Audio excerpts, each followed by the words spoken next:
حول کا مطلب گناہ سے بچنے کی طاقت، ولا قوت اور نیکی کرنے کی طاقت، الا باللہ وہ نہیں ہے مگر اللہ کی مدد کے ساتھ۔ تو یہ بھی جذبہ ہمیں سکھایا گیا ہے پیغمبروں کی تعلیمات میں کہ ہم اللہ سے توفیق مانگا کریں، اور توفیق مانگ کے اللہ پہ چھوڑ نہ دیں کہ بس اللہ ہی جو کچھ کرے گا، کرنا وہ خود سے محنت کرنی ہے لیکن نسبت اللہ کی طرف کرنی ہے۔ اور ایک اہم بات یہ پتہ چلتی ہے کہ یوسف علیہ الصلوۃ والسلام پر کتنا دباؤ تھا، کتنا دباؤ، کہ زنا نہ کرنے کی صورت میں بدنامی کا خطرہ، جیل جانے کا خطرہ، اس زمانے کے جیل بڑے خطرناک تھے، اور کرنے کی صورت میں خواہش بھی پوری ہوگی، اور جو ایک انسان کی نیچر ہے، جو مرد کی ایک نیچر ہے، اور عزت بھی ملے گی۔ یعنی زنا کرانے والی تمام محرکات موجود تھے، اور زنا سے روکنے والے ایک محرک بھی موجود نہیں تھا۔ اتنی سختی کے باوجود بھی یوسف علیہ السلام کیا کہہ رہے ہیں؟ اللہ مجھے جیل زیادہ محبوب ہے اس گناہ سے جس کی طرف یہ عورتیں مجھے دعوت دے رہی ہیں۔ تو اس سے ہم جیسے لوگوں کو عبرت حاصل کرنی چاہیے کہ آج بات بات پہ بد نظری اور گناہ کو ہم اپنے لیے کتنے آرام سے حلال سمجھ لیتے ہیں، اور اپنے آپ کو کیا کہتے ہیں؟ مجبور ہیں۔ کتنے لوگ سودی بینکوں میں مینیجر بنے ہوئے ہیں، لاکھوں روپے ان کی تنخواہیں ہیں، ان سے جب کہا جاتا ہے کہ یہ حرام ہے تو کیا کہتے ہیں؟ بھائی یہ مجبور ہیں، اس غربت اور مہنگائی میں ہمارا گزارا نہیں ہوتا۔ کتنے لوگ ہیں جو بد نظری کرتے ہیں، ان کو جب سمجھایا جائے بھئی یہ حرام ہے، اللہ نے نظر جھکانے کا حکم دیا، وہ کہتے ہیں یار ہم مجبور ہیں، ہم سے برداشت ہی نہیں ہوتا۔ تو ہر گناہ کو ہم نے حلال کر لیا ہے اپنے لیے، چھوٹی چھوٹی مجبوریاں پیش کر کے۔ مکس گیدرنگ ہے، ناچ گانا ہے شادی میں، جب منع کیا جاتا ہے بھائی شادی میں مت جاؤ، یہ ناجائز ہے، لوگ کیا کہتے ہیں یار ہم مجبور ہیں، رشتہ دار ہم سے ناراض ہو جائیں گے، مسائل کھڑے ہو جائیں گے ہمارے لیے۔ تو آج ہم نے معمولی اعذار کو، معمولی چھوٹی چھوٹی باتوں کو اتنا بڑا بنا لیا ہے۔ جیسے قرآن میں آتا ہے نا وَمِنَ النَّاسِ، لوگوں میں بعض ایسے ہیں، سورہ عنکبوت میں ہے، کہ جو اللہ پر ایمان لے کر آتے ہیں، اور جعل فتنۃ الناس کعذاب اللہ، اور جب ایمان اور عمل صالح پر ان کو تھوڑی سی آزمائش آتی ہے تو وہ اس کو اللہ کا عذاب سمجھنے لگتے ہیں، چھوٹی سی بات کو بھی رائی کا پہاڑ بنا دیتے ہیں وہ۔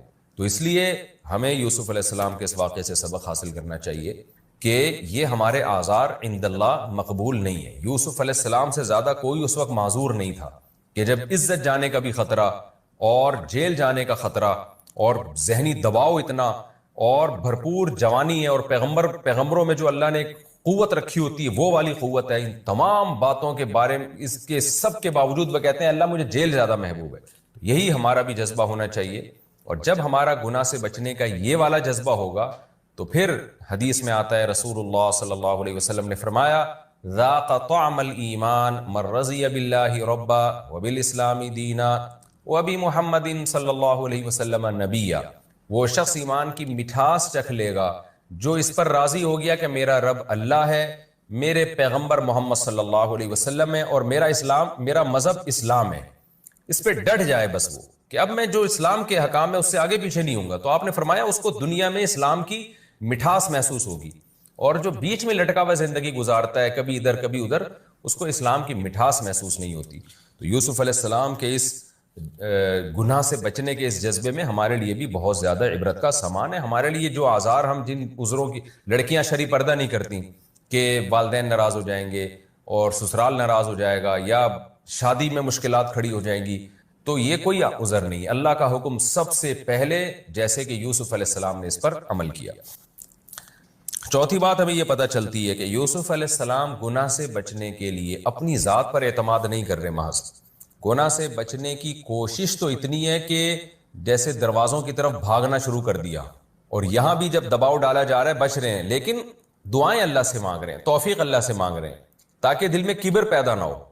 اور کیا کہہ رہے ہیں کہ اے اللہ جیل مجھے زیادہ محبوب ہے اس گناہ سے جس کی طرف مجھے دعوت دے رہی ہیں۔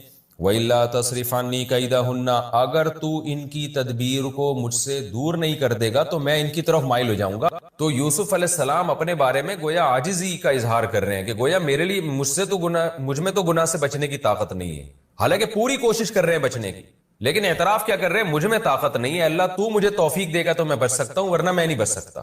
آج کیا ہو رہا ہے؟ آج نہ تو اللہ سے دعا مانگتے ہیں، اور اپنے بارے میں یہ فرض کر کے بیٹھے ہوئے ہیں کہ میں تو بہت پاورفل ہوں، اور پھر گناہ سے بچنے کے اسباب بھی اختیار نہیں کر رہے ہوتے۔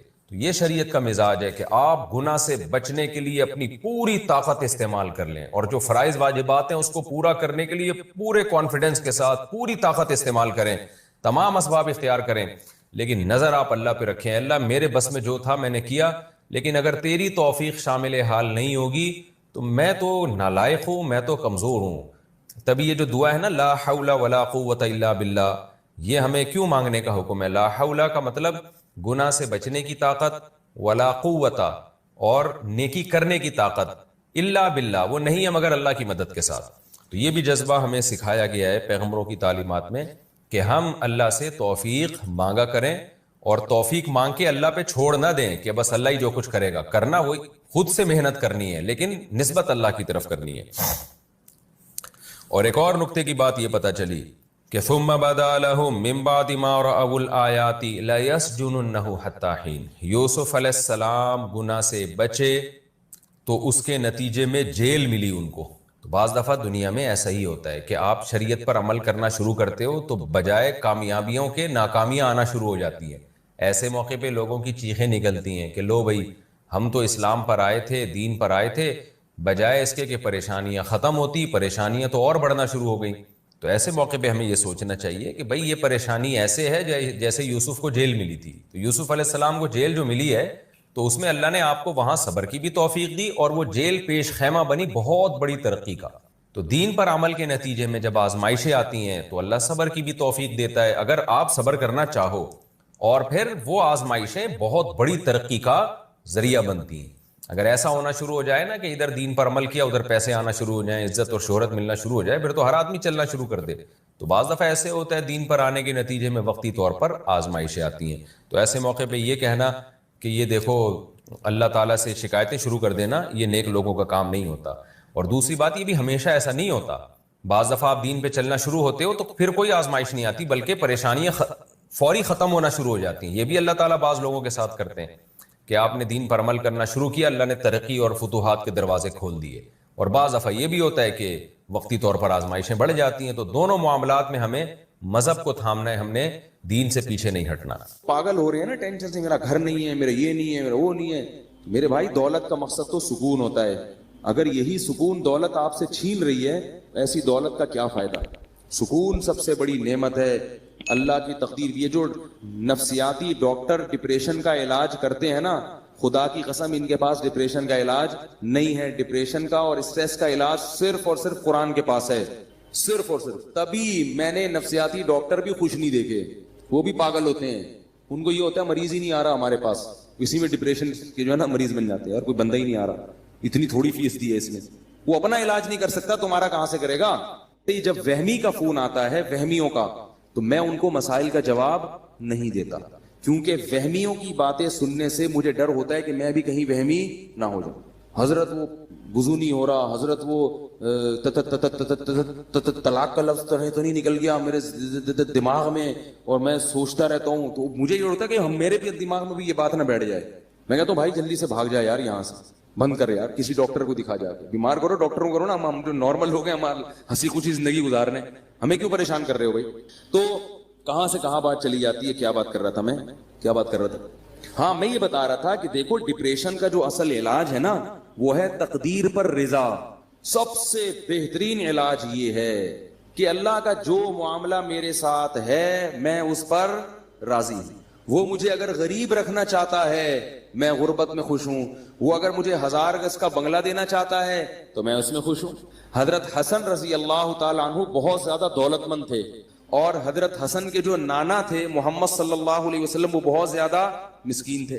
تو کسی نے حضرت حسن سے کہا کہ آپ کے پاس تو بڑی دولت ہے اور آپ کے نانا اور آپ کے والد کے پاس تو تھی نہیں، تو انہوں نے کہا بھائی اللہ اگر مجھے اس میں رکھنا چاہتا ہے تو میں اس میں خوش ہوں۔ آئی بس بھائی جس حال میں اللہ نے رکھا ہے بس ٹھیک ہے، تو پریشان ہونے کی چندہ ضرورت نہیں ہے۔ اللہ آپ کو ڈیفینس میں گھر دلا رہے وہاں رہ لو، اللہ آپ کو چاہ رہا ہے کہ آپ اورنگی ٹاؤن میں رہو تو وہاں رہ لو، اللہ چاہ رہا ہے کہ آپ گرو مندر میں رہو تو وہاں رہ لو، اللہ چاہ رہا ہے کہ مچھر کالونی میں لیاری ندی کے قریب رہو، اب آپ استطاعت نہیں ہے تو مجبوراً وہاں لے لو بھائی، مچھر وچھر کا کر لو، جالیاں والیاں لگا لو، اسپرے کر لو تاکہ بیمار نہ ہو، ٹھیک ہے نا، انجوائے کرو بس وہیں اسی میں۔ چرسی دیکھو کیسے انجوائے کرتے ہیں، چرسیوں کے کپڑے دیکھیں آپ نے، پائپ کے نیچے، اب تو ملتے نہیں ہیروئن چی، چرسی نہیں ہیروئن چی، یہ جو پائپ ہوتے ہیں نا برساتی نالے کے پائپ, اس کے اندر چرسی بیٹھتے تھے, اب نہیں ہوتے. پتہ نہیں سنا ہے خود کش حملوں میں ان کو مروایا ہے لوگوں نے. تو کسی بھی چرسی کو دے دیا یہ بیگ فلاں مسجد میں رکھ کے آ جاؤ.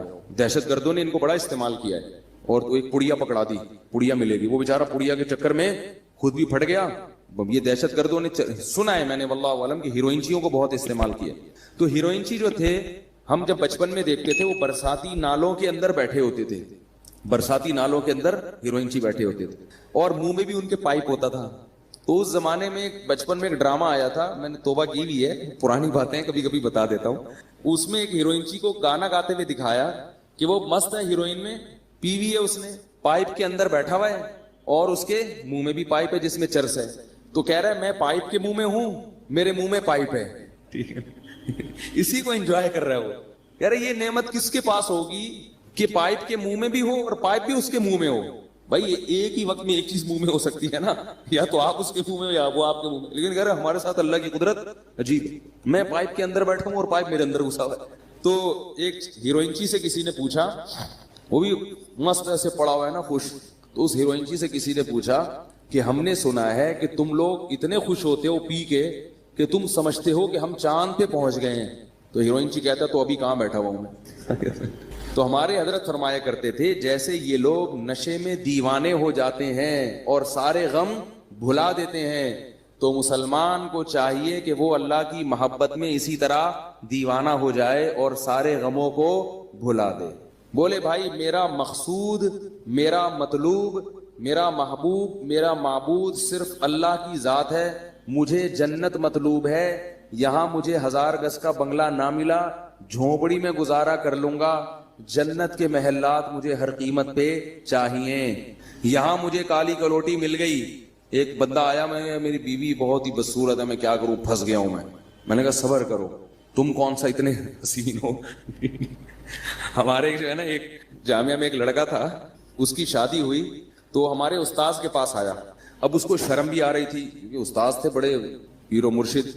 تو استاذ ہمیں واقعہ سنا رہے تھے, کہہ رہے میرے پاس آیا اور بڑا شرما رہا ہے, بڑا میں حضرت میں بڑا پریشان ہوں, میں یہ وہ بہت مشکل نا.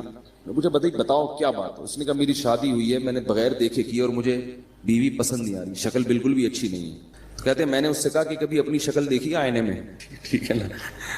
کہتے اس نے کہا ہاں میں نے دیکھی ہے. کہہ رہے ہیں اب اس نیت سے دیکھو کہ میں کیسا ہوں. ایک تو ویسے ہی دیکھتا ہے نا انسان بال سیٹ کرنے کے لیے یا کچھ منہ پہ کچھ لگا ہوا تو نہیں, اس نیت سے دیکھو کہ کیا میں بھی ان لوگوں میں شمار ہوتا ہوں جس کو کوئی خوبصورت ملے. اس نیت سے اب جا کے دیکھو, اپنے نین نقش نہ, پوری ناک کا سائز وائز سب چیزیں چیک کرنا, جا کے کلر ولر بھی دیکھنا اچھی طرح سے. تو وہ کہتے ہیں کہ وہ اس نے دیکھا اور آ کے کہا الحمدللہ میں مطمئن ہو گیا ہوں, ٹھیک ہے کہ اس ڈیزائن میں مجھے یہ بھی غنیمت ملی. تو ڈپریشن, پریشان, یہ ناشکری ناشکری ناشکری, ہر وقت کیا ہے ناشکری. اتنی ناشکری ہے اس سے کیا ہو جاتے ہیں, ڈپریشن کے مریض بن جاتے ہیں. اگر خوش رہو گے بھائی, یہاں جیسی تیسی مل گئی, جنت میں کیا مل جائے گی. اگر صبر شکر سے زندگی گزاری تو جنت میں کیا ملے گا, حور ملے گی.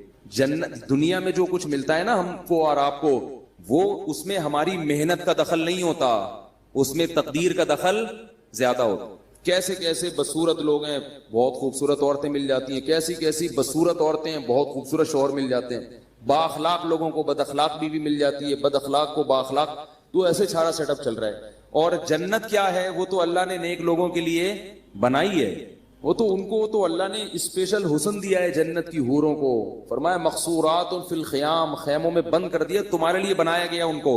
تو گزارا چلاؤ بھائی, گزارا چلاؤ, سمجھ رہے ہو, زیادہ پریشان ہونے کی ضرورت نہیں ہے. ویسے بھی بڑھاپے میں سب چیزیں ختم, بڈھی ہو جائے گی پھر دیکھنا اس کو کون حسین. بڈھے میں بڑھاپے میں نہ خود حسین رہو گے نہ وہ حسین رہے گی, سب حساب. تو تھوڑے دن کی بات ہے تو صبر کر لو, کیا خیال ہے بھائی, یا پھر وہ کام کرو جو میں بولتا رہتا ہوں, گناہ کی طرف مت جاؤ, گناہ کی طرف مت جاؤ, اس کی ٹھکائی لگے گی. گناہ کی طرف جاؤ گے تو کیا ہوگا, حساب و کتاب دینا پڑے گا اس کو. تو اللہ تعالیٰ نے مسلمان کو ٹینشن فری بنایا ہے. مسلمان کو غم ہوتا ہے تو صرف کون سا غم, کہ یار جنت میں پہنچنا ہے میں نے, اللہ راضی ہو جائے. پھر اس حال میں اللہ اگر آپ کو پیسہ بھی دے دے, آپ کوشش کریں, ہاتھ پہ ہاتھ رکھ کے بیٹھ جانا, یہ دین ہمیں نہیں سکھاتا. دنیا میں کامیاب ہونے کی بھی کوشش کریں,